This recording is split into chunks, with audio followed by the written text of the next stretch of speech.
Under the pale glow of a restless moon, the village church stood quiet, its whitewashed walls weathered by years of wind and prayer. The night carried a chill, though it was midsummer, and the air trembled with an unease that no hymn could chase away. Lanterns flickered dimly in the square, shadows stretching long against the dusted ground where carriages had once rolled and horses had stamped impatient hooves. The town had gathered earlier in the day for what was meant to be a celebration, yet now it seemed only whispers remained. Trailing off into the silence like broken threads of a dream, she stood alone. Her hands clasped tight before her, trembling though she tried to still them. The wreath of flowers in her dark hair was wilting, the petals already curling at the edges, as if reflecting the weight pressing on her chest. All day she had been told that tonight would bind her future, that the vows spoken in that church would make her a wife. A woman claimed, a name added to a family line.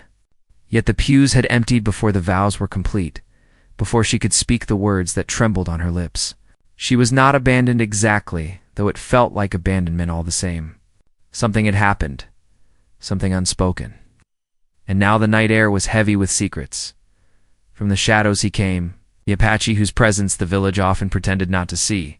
His footsteps made no sound on the stones, his figure tall and carved like the earth itself, his braids catching what little light the lanterns offered. Around his neck hung a necklace of bone and turquoise, each piece whispering of ancestors and battles the settlers never cared to understand. His gaze was steady, but his jaw was set in a way that told of storms inside him. To the villagers, he was both feared and pitied, an outsider, a remnant of a world they had tried to bury. But to her, standing there with her heart rattling in her chest, he was the only one who seemed real in that moment. "Pretend you're mine tonight," he whispered, voice low, almost swallowed by the night. His words startled her, yet they struck something deep, something dangerous, like sparks landing on dry grass. She raised her eyes to his, wide with both fear and longing, unable to speak. His closeness carried with it the scent of pine and smoke, so different from the cologne and starch of the man she had nearly wed. This was no courtship approved by parents, no promise bound by land or coin. This was something raw, unspoken, forbidden. And yet, it was the only thing that felt alive. The village behind them seemed to slumber, but she knew better. Curtains twitched. A shutter creaked. The people of the town watched from their darkened homes, waiting to see if she would falter, if she would obey the path laid out for her, or step into the unknown. Her throat burned with the weight of choice, her body torn between duty and desire. All her life, she had been told her place, her role, the way her story should go. Yet here he stood, shattering every line of that script with a whisper, with eyes that saw her not as property, but as flame. Her voice caught when she tried to answer, though no words formed. Instead, she pressed her hand to her chest, feeling the wild thrum of her heart, wondering if he could hear it too. For a breathless moment, the world narrowed to just the two of them, the trembling bride and the Apache. Shadows painting their faces with a strange kind of holiness. She thought of her father's stern face, of her mother's trembling hands folding linens, of the ring that had been slipped onto her finger and then slipped away again. She thought of what it meant to belong and what it meant to be free. The church doors behind her loomed, heavy with expectation, while the open fields beyond him whispered of escape, of danger, of a life no one had dared to imagine for her. Every heartbeat seemed to pull her in both directions, tearing her in two.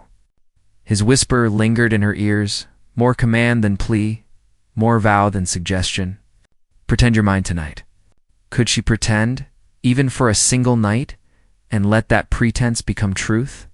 Could she turn her back on everything she had been raised to believe, and step into the uncertain arms of a man the village would never accept? A gust of wind swept through the square, rattling the shutters and sending her wreath of flowers trembling against her hair. She felt the weight of eyes upon her, unseen but heavy, judging, waiting. The night seemed to lean closer, holding its breath, as though the earth itself longed to hear her choice. He did not move closer, though his gaze pinned her where she stood, steady as the mountains. She knew if she turned back to the church, if she walked through those doors, her life would continue in silence and obedience. But if she stepped toward him, she would ignite something that could not be undone. Her lips parted, words trembling just at the edge, yet no sound came. The silence grew louder, pressing against her ears, until the night itself seemed to pulse with it. Her body leaned forward, almost against her will, and she caught the faintest flicker of something in his eyes. Not triumph, not even hope, but a kind of ache that mirrored her own. It was as if he too had been waiting, his life held in suspension until this very moment. This fragile choice that hung between them like a thread in the wind, somewhere far off. A coyote howled, its cry rising over the plains like a question with no answer. The sound made her shiver, but it also felt like a signal, a reminder that the wild was always watching, waiting for those brave enough to step into it. Her trembling grew worse, though not from fear alone. It was something else now, something that burned in her chest and threatened to undo her completely. She swallowed hard, her breath unsteady, her eyes still locked on his.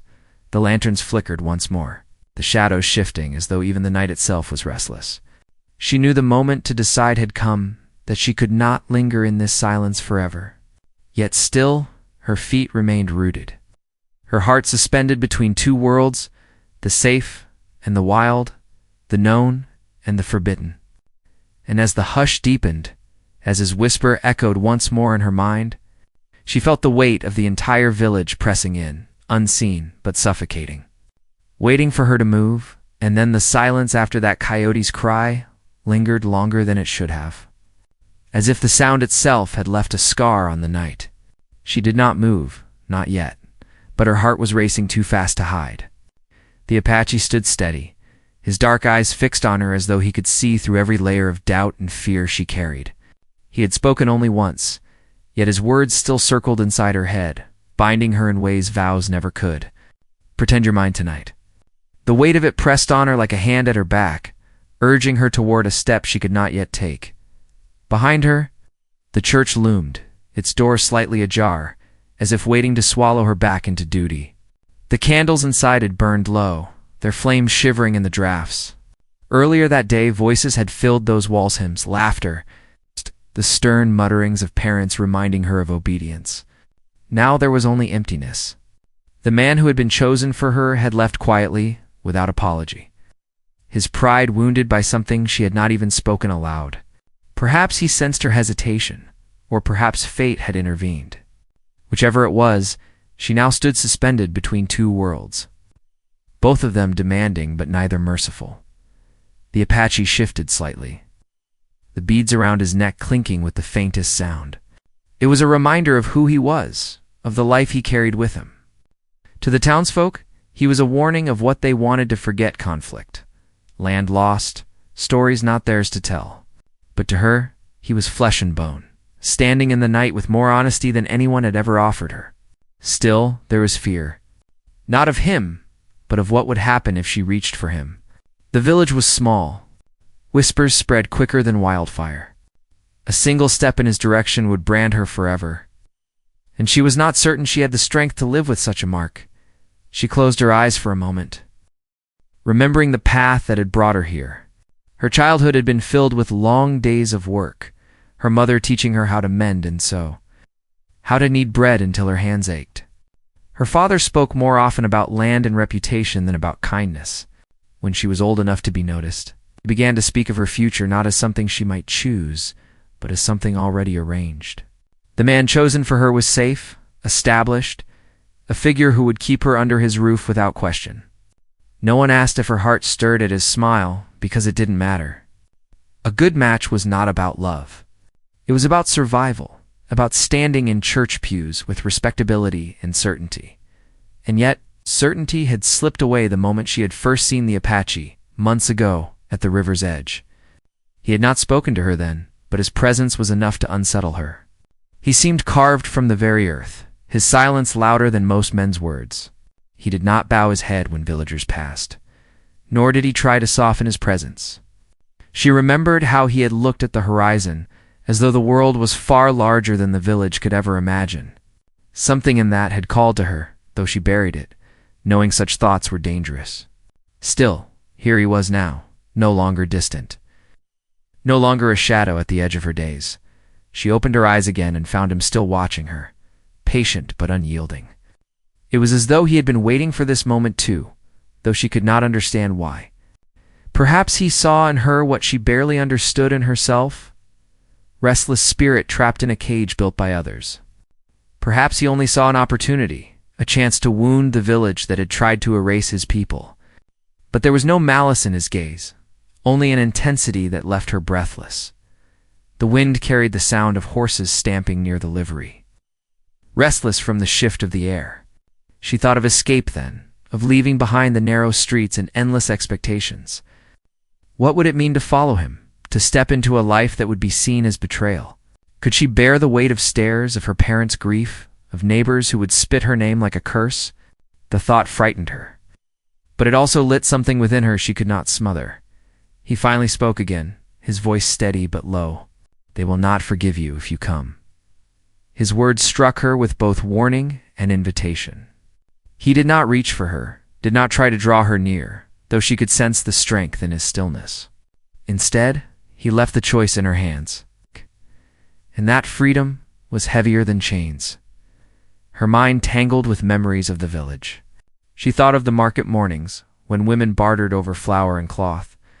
She thought of the children chasing one another in dust, laughter ringing out like bells. She thought of the sermons in the church, of warnings about sin and duty, about keeping one's place. Those words had shaped her, carved her into the woman standing here, trembling at the edge of a choice. And yet, as she stood in the moonlight, she wondered if all those lessons had been lies meant to keep her small.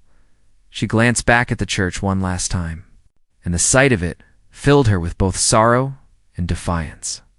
Its white walls, once a comfort, now felt like bars of a cage. She wondered if inside the altar still held the flowers her mother had arranged, bright and fragrant, now wilting like the wreath in her hair. That altar was meant to mark her beginning as a wife, but instead it marked an ending, the ending of who she had been before tonight. The Apache turned, his gaze briefly toward the hills beyond the village, where the land stretched wide and unbroken.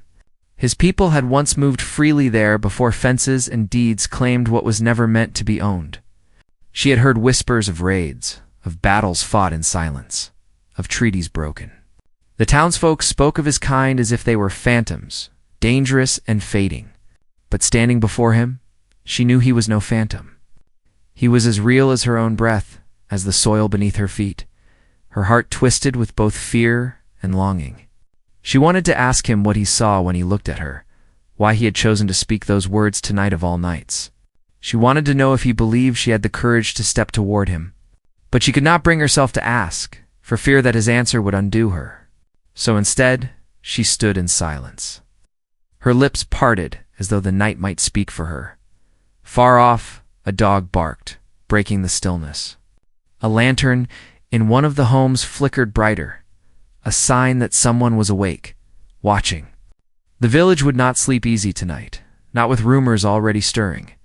She felt the press of those unseen eyes again, each one waiting for her to move. If she stepped toward the church, they would breathe a sigh of relief, a whisper of her near disaster, and return to their routines. But if she stepped toward him, everything would fracture. The tension stretched thin, tighter with each breath she drew. She could not stand frozen forever, and yet her body refused to move, caught between a life she knew and a life she could only imagine. The Apache did not press her, did not urge her, but the weight of his presence was enough to hold her heart captive. At last, the wind shifted again, carrying with it the faint scent of rain from the far hills. The storm was coming. She could almost hear it in the hush of the grass, in the distant rumble that might have been thunder or might have been her own blood rushing in her ears. The night was not patient, and time was slipping away. Still, she stood trembling, the decision burning within her, but refusing to take shape on her lips. And then, from the darkness beyond the square, came another sound, hoofbeats, fast and urgent, cutting through the silence like a blade. Someone was coming, someone who would see them standing together in the open. Her breath caught, her eyes darting to his. And for the first time, she saw something flash in his gaze that unsettled her more than anything else. It was not anger nor fear, but recognition. Whoever rode toward them was not a stranger to him. Her heart leaped into her throat as the hoofbeats drew closer. Louder, the rider unseen but inevitable. The choice she had not yet made was about to be forced from her hands, and she knew the night would never again be the same. The hoofbeats grew louder until they filled the night, each strike of the horse's hooves echoing against the silent walls of the church and the stone paths of the square. She turned her head quickly, her breath sharp in her throat, but the Apache did not move. He stood with the stillness of a rock carved into the earth, his eyes fixed on the darkness beyond where the rider approached. For the first time she noticed how his hand shifted near the small knife at his side, not in fear, but in readiness. As though he had expected this moment all along, the rider broke through the shadows at last. The horse lathered with sweat, its eyes wide. A lantern swung from the saddle, throwing wild shapes across the church walls and the empty square. She could see the rider's face then, pale beneath the brim of his hat, his jaw tight with urgency. He pulled the horse to a hard stop, dust swirling up around him. His eyes found her first, wide with surprise at seeing her there, then narrowed as they flicked toward the Apache standing so close to her. "You shouldn't be here," the rider said, his voice sharp with warning. "Not with him." The words cut through the night louder than they should have been, and she flinched. She felt the weight of what was unspoken in his tone, the disapproval, the suspicion. The danger of being seen in the square with someone the village had long painted as an enemy. Her heart hammered as though she had been caught in some unforgivable act, though she had done nothing more than stand there, trembling under the gaze of two men who pulled her life in opposite directions. The Apache's face did not change. He did not step back, nor did he move forward. His silence seemed to challenge the rider more than words ever could. The tension between them stretched so taut it felt as if the night itself would snap. "What happened at the church?" the rider demanded, this time looking at her. His tone was urgent, but not unkind. "Folks are saying he stopped himself, glancing again at the Apache. "They'll be talking, girl. You can't give them reason to say more." She wanted to answer, to explain, but the words tangled in her throat. Her lips parted, yet no sound came. It was as though the choice she had been avoiding all night was now laid bare in the rider's eyes. He was not just warning her of gossip, he was warning her of ruin. The Apache finally spoke, his voice low and even, but sharp enough to cut through the night. "She stands where she chooses. No man commands her." The rider's hand twitched at his side, though it hovered near nothing more dangerous than the reins. "You think you can just take what belongs to this town? You think you can walk in and claim what isn't yours?" Her breath caught. The words burned in her ears, "not yours." As though she herself were a piece of land, a thing to be taken or kept. Something in her chest tightened, a fury she had never dared to feel rising like a flame. She wanted to scream that she belonged to no one, that she was not a prize to be defended nor a burden to be warned against. Yet the fire in her throat remained caged. The Apache turned his gaze to her then, his eyes steady, as though he knew exactly what had twisted in her chest. "You are not theirs," he said softly, so low that only she could hear. Her knees nearly gave beneath her at those words, for they named the very truth she had never spoken aloud. The rider, however, had seen enough. He yanked the reins, spinning the horse back toward the road. "This won't be forgotten," he warned. "The elders will hear of this. And when they do, it won't end kindly for either of you." With that, he dug his heels into the horse's sides, and the animal leaped forward, pounding away into the night until the sound faded into nothing. She stood frozen, her whole body trembling. The Apache remained calm, but she saw the way his jaw tightened once the rider was gone. He knew, as she now knew, that their quiet moment at the edge of choice had ended. The village would stir with whispers by morning. Whatever they had been on the verge of was no longer theirs alone. It had become the property of rumor and suspicion. The storm in her chest grew heavier. She thought of her parents, how they would look at her with both disappointment and shame. She thought of the church, of the vows left unsaid, and how her almost husband had walked away without so much as a fight. And she thought of the Apache beside her, his presence a shield against the cold, his eyes carrying truths that frightened and freed her all at once. "Why did you say those words to me?" she asked suddenly, her voice breaking the silence. His gaze lingered on her, unflinching. "Because they are true. For one night or for a lifetime, the choice is still yours. But the choice will not wait forever." Her hands curled into fists at her sides. She wanted to tell him she was not brave enough to choose, that her life had been carved too neatly into expectation to escape. Yet even as the thought formed, another followed. Perhaps this was the only chance she would ever have to step outside the narrow path laid before her. The tension did not lift with the rider's departure. It deepened.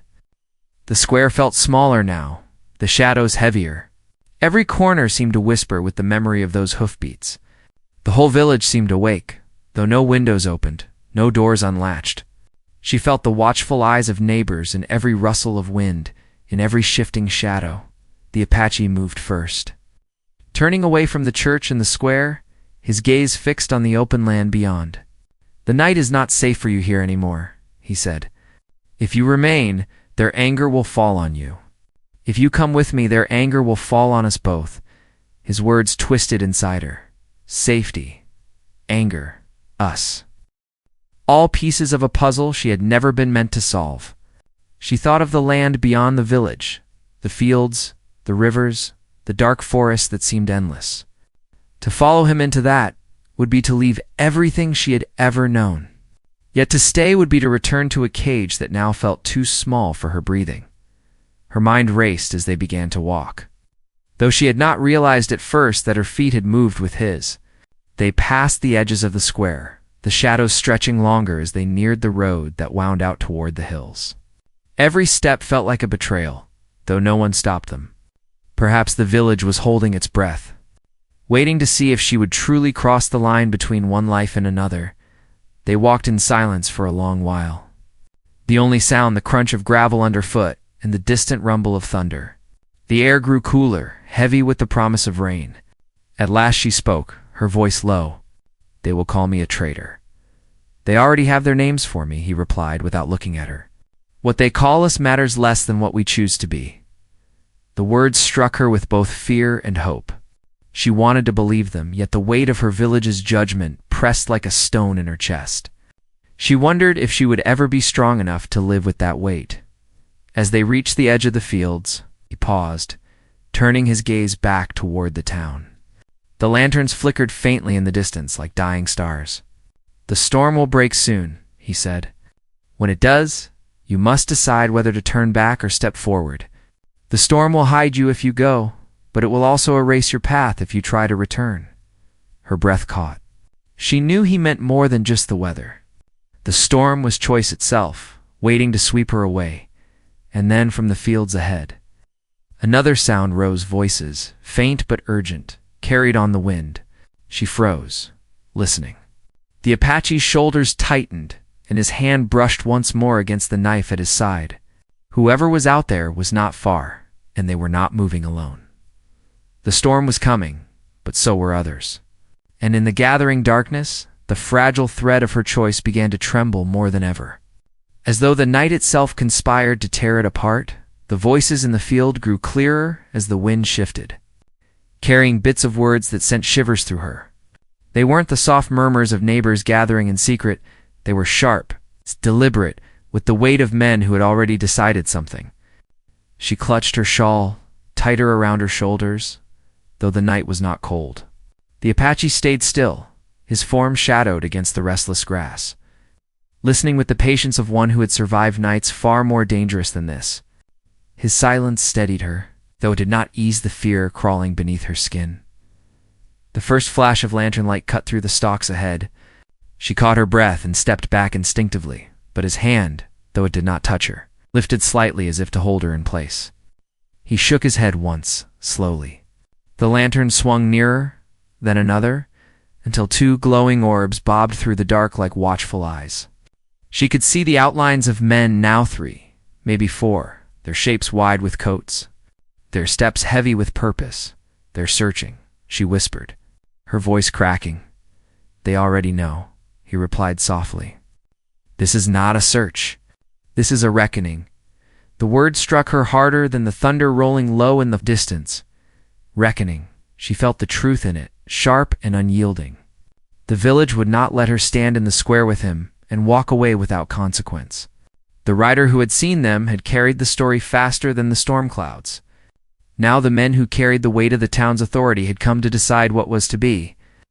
Done, her mind spun with terror and shame.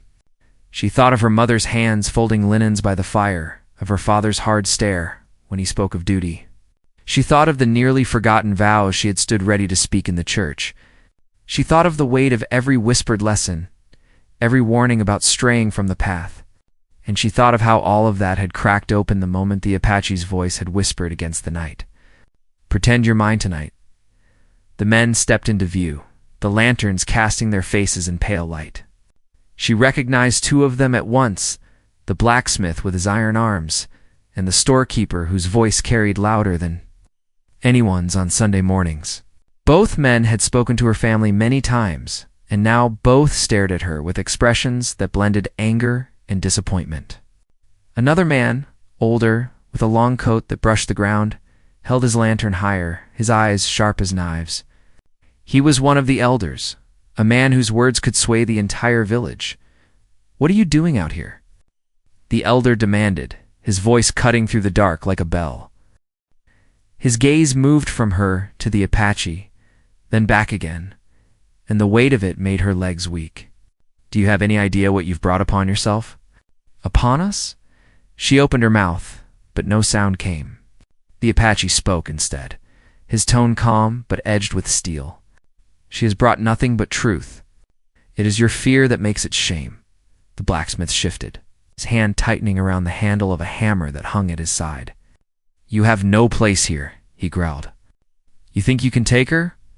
Walk through our churchyard like you belong? You don't. You never will." The words stung her as if they had been meant for her too.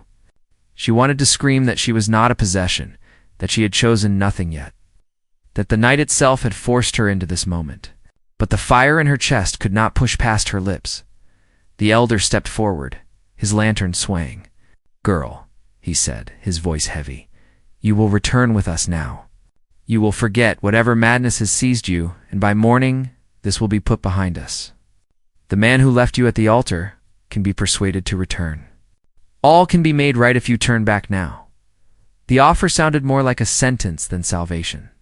Her stomach twisted, for she knew what right meant in the elder's voice.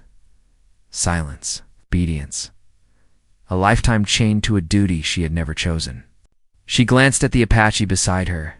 His face was unreadable, though his eyes never left hers, as though waiting for her to see what she already knew.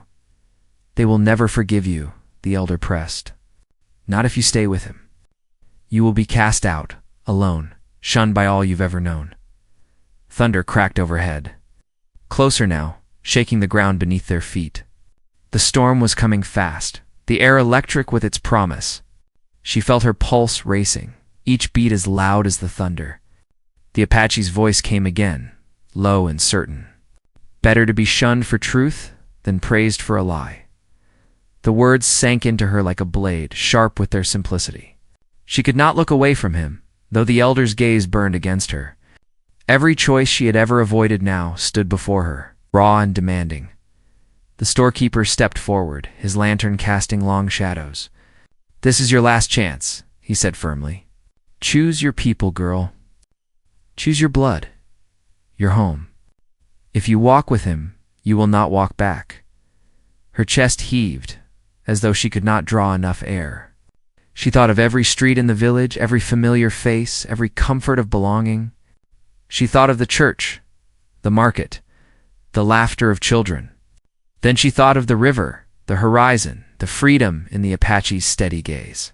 Two worlds pulled at her, both heavy, both certain, and then the rain began.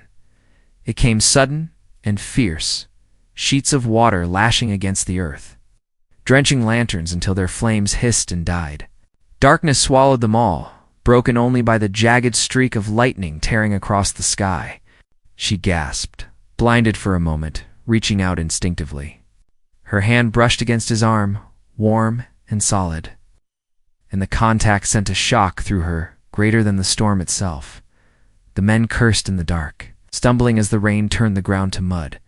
She could hear the blacksmith's voice, low and furious, calling for order. She could hear the elders shouting that this was a sign that the heavens themselves had spoken. The storm roared louder, drowning their words until nothing remained but thunder and the pounding of her heart. The Apache leaned close, his voice a breath against her ear. "Now the storm hides you. Decide." Her body trembled, her mind burning with the weight of every consequence. The storm had erased the village's lanterns.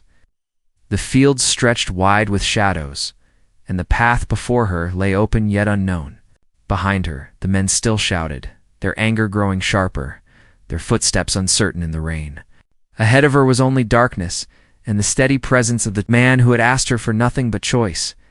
She stood on the knife's edge of her life, the rain pouring down her face like tears, the thunder echoing in her chest. Every sound, every sight, every breath had narrowed to this moment. She knew once she moved, there would be no going back. The storm grew wilder. The shouts behind her closer now, and she realized the men were not only calling her name, they were moving forward, pushing through the rain to seize her before her choice could be made. The blacksmith's heavy steps splashed through the mud. The storekeeper's curses rose over the wind, and the elder's voice thundered with judgment. Her breath came fast, her hands shaking as though they no longer belonged to her. She turned her face toward the Apache, his eyes lit by a flash of lightning, steady and unyielding even as the storm raged. For the first time, she felt the true depth of what he carried, the weight of a people lost, the fury of a land stolen, the loneliness of a man who had never been allowed to belong. And in that instant, as the men drew closer and the storm closed in, she knew the night was about to break. The clash she had feared since the churchyard was here, and whatever happened next would shatter everything she had ever known. The rain blurred her vision, but she could hear the pounding of boots, the scrape of iron against leather, the voices rising in rage. She could feel the storm inside her answering with its own wild roar. Her hand hovered, trembling, caught between surrender and defiance. Between silence and truth, the storm gave one final crack of thunder, louder than all the rest, as though the heavens themselves demanded her answer. And in that shattering noise, she drew a breath that felt like her first, just as the shadows of the men reached her. Through the rain, the thunder shook the ground so hard it felt as if the very earth was breaking beneath them. She staggered, blinded by the rain, and in the same instant the men closed in, their shapes shadowy and fierce in the lightning's glare. She felt a hand seize her arm rough, demanding, and for a heartbeat she thought she was lost. But then the Apache was there, swift as the storm, pulling her free, his grip steady where hers trembled. The blacksmith cursed, swinging blindly, but his hammer only struck mud as the storm swallowed his aim. The elder's lantern had long since drowned in the rain, his voice now nothing but fury drowned beneath the roar of the storm.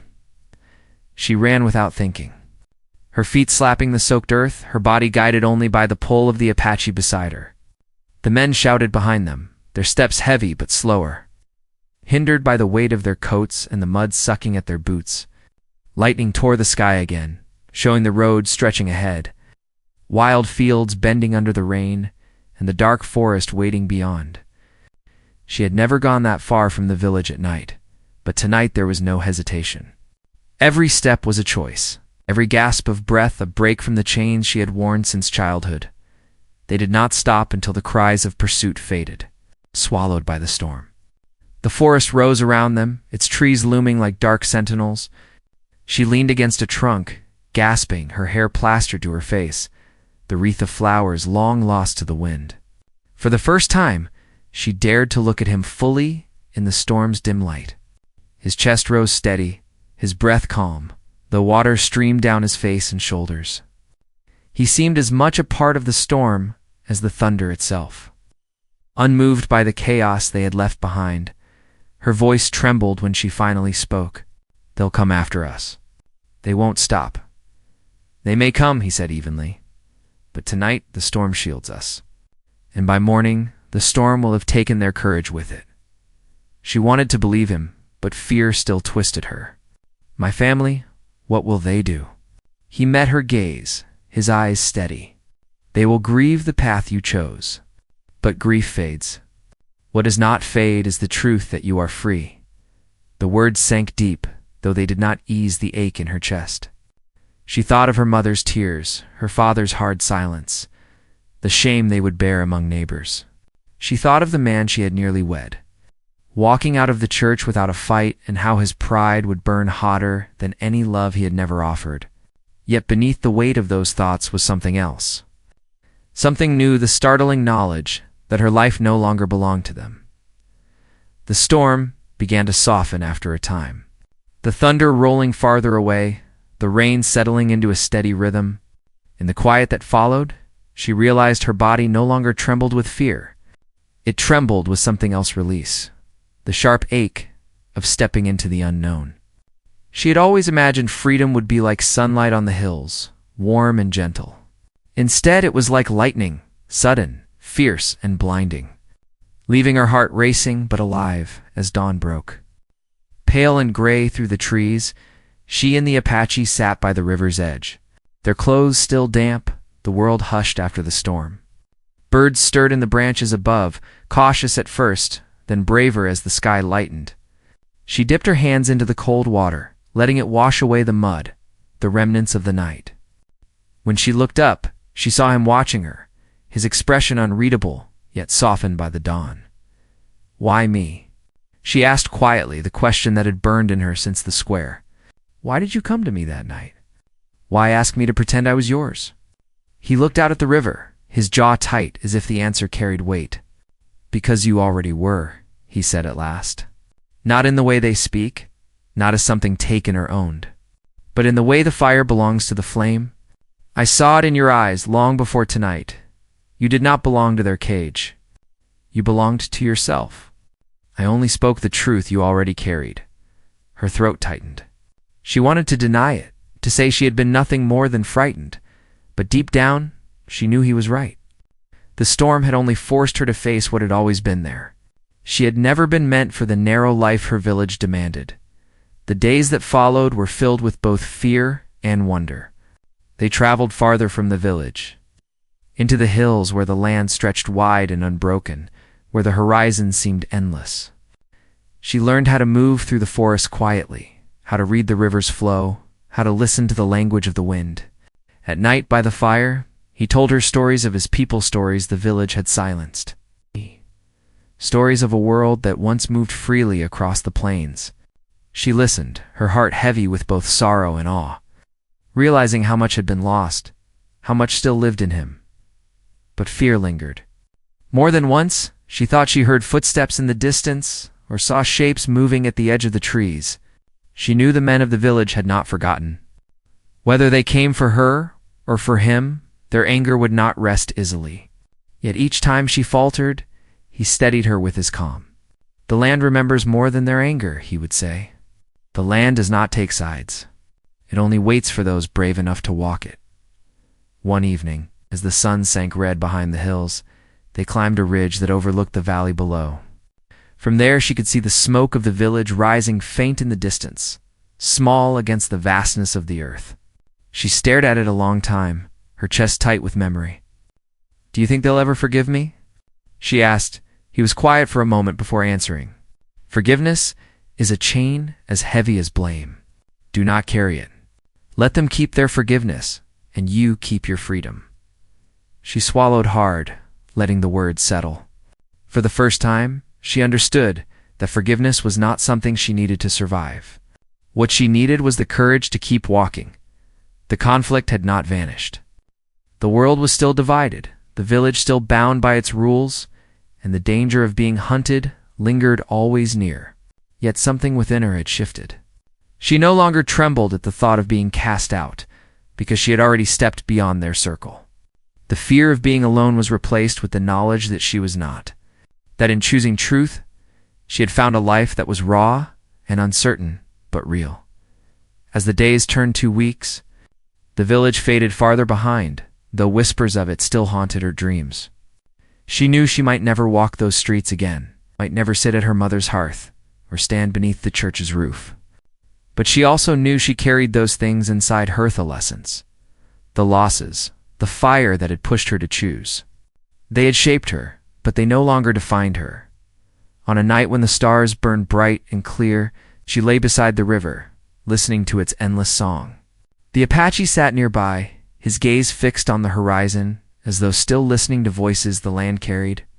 She realized then that the storm had not only been a breaking, it had been a beginning. The reckoning she had feared was not the men's judgment, nor the whispers of the village. It was the moment she finally chose herself. And though the road ahead was uncertain, though danger might come again, she felt ready. The fear was still there, but it no longer ruled her. She turned to him, her voice soft but certain. "I am not pretending anymore."